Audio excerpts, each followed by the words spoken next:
the most of men this is the Caliban, and they to him are angels. My affections are then most humble. I have no ambition to see a goodler man. Come on, obey.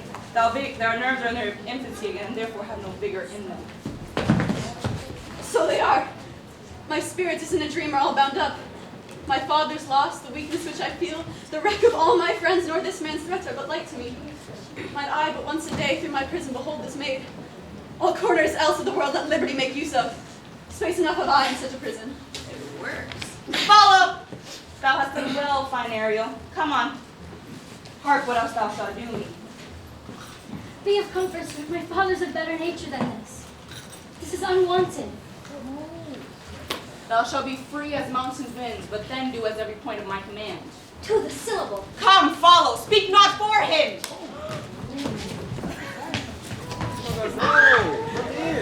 Speak nothing for the trench. Yeah!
Now do you come and get under this table? Why so?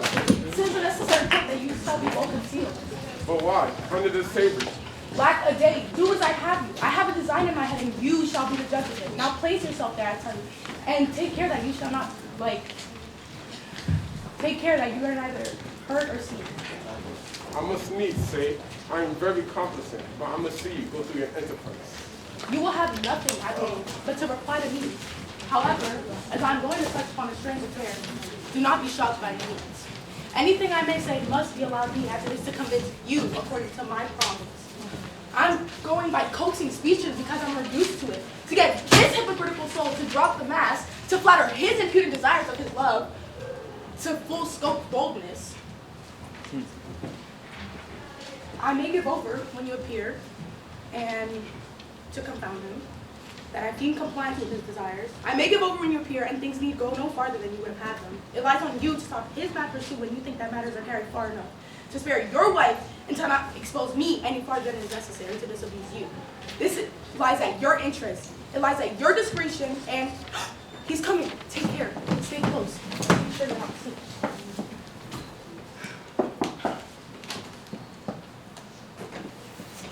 I was told you desired to speak with me here. Yes, I have secrets to discover to you. But pull that door before I tell you. Look about for fear of surprise.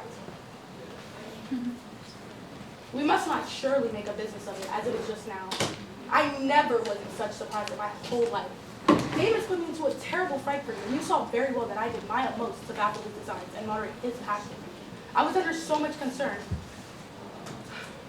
'Tis true that I had not thought about contradicting him, but things said everything was better for that. And things are put upon sure footing. These things that you are laid in that storm. And my husband can have no suspicion of it. The better sense of the rumor is tongue at the front. He desires we should always be together. And from thence it is that without fear of blame, I can be locked up with you alone. And this is what justifies in me laying open to you a heart alone, perhaps too forward in the bidding of our passion. This language, madam, is difficult enough to comprehend. In talking of style, but just now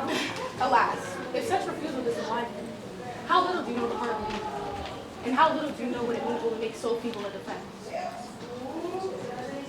Our modesty will always combat in these moments.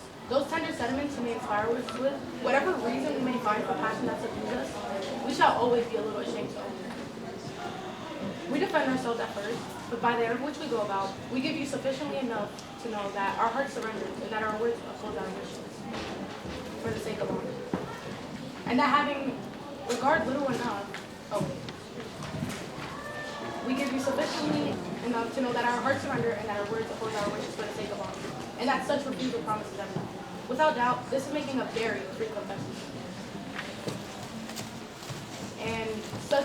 And having regard little enough to the modesty that belongs to us. But in short, since the word has wisdom, should I have been so bent upon restraining vagueness?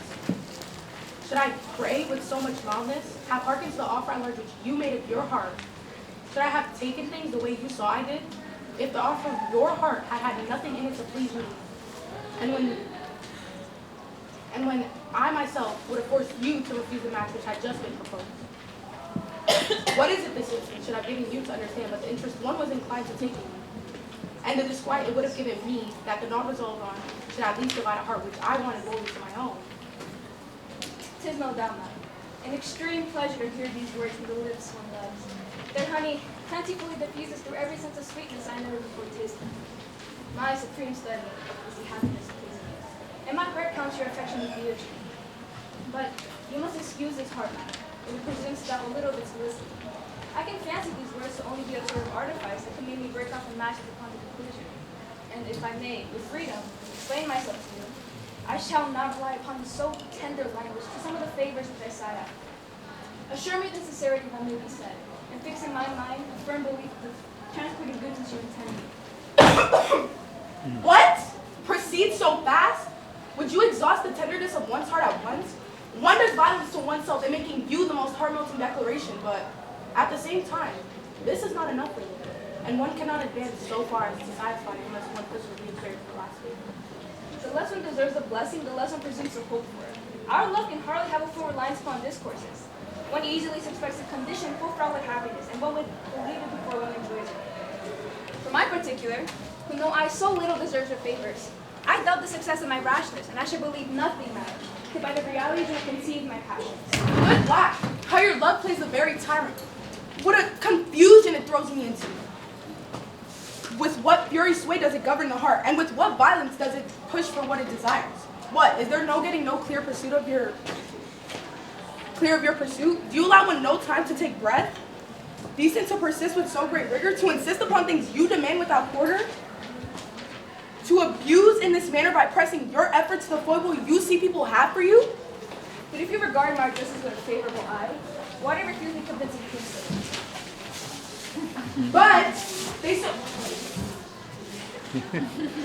But how can one comply with your desires without offending that heaven which we're always talking about? If nothing but heaven obstructs my wishes, it is trifling for me to remove such an obstacle that need me no restraint upon your love. But they so terrify us with the judgments of heaven.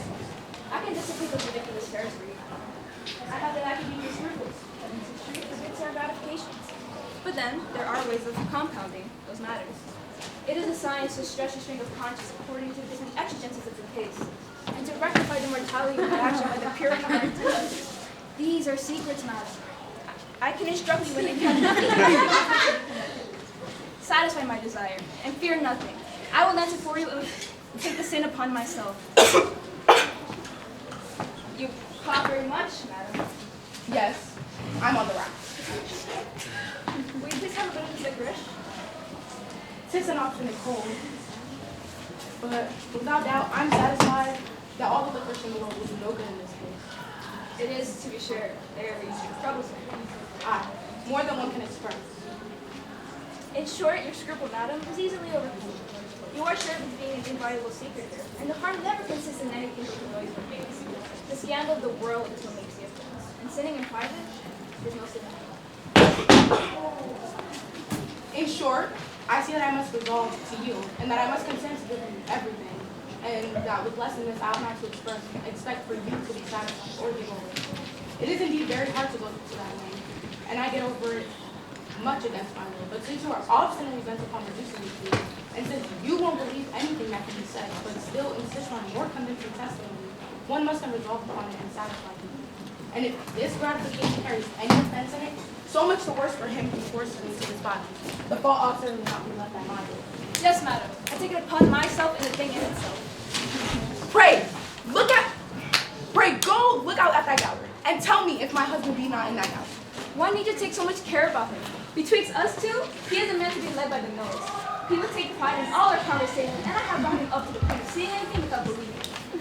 That signifies nothing. Pray go out a little, look about carefully.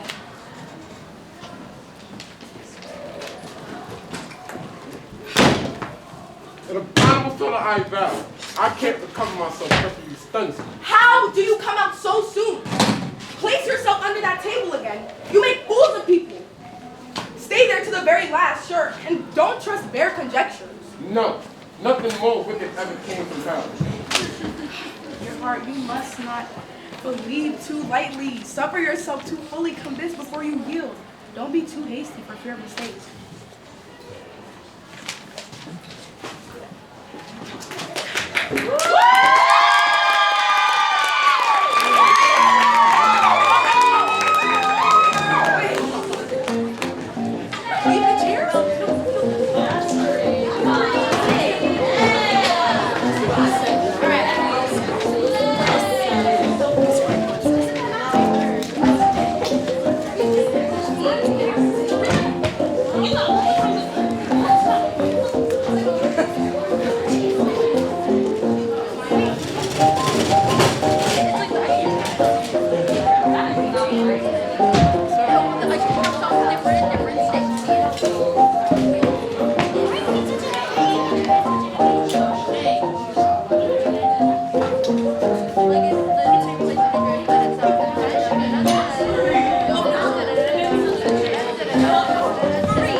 Why, what's this?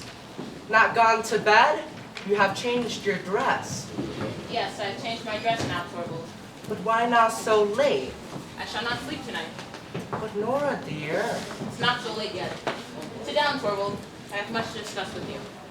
Nora, what does this mean? Your cold, set face. Sit down, Torvald. I have much to discuss with you. You alarm me. I don't understand you. No, that's just it. You don't understand me, and I have never understood you. As of tonight. No, don't interrupt. Only listen to what I have to say. We must come to a final settlement, Torvald. How do you mean?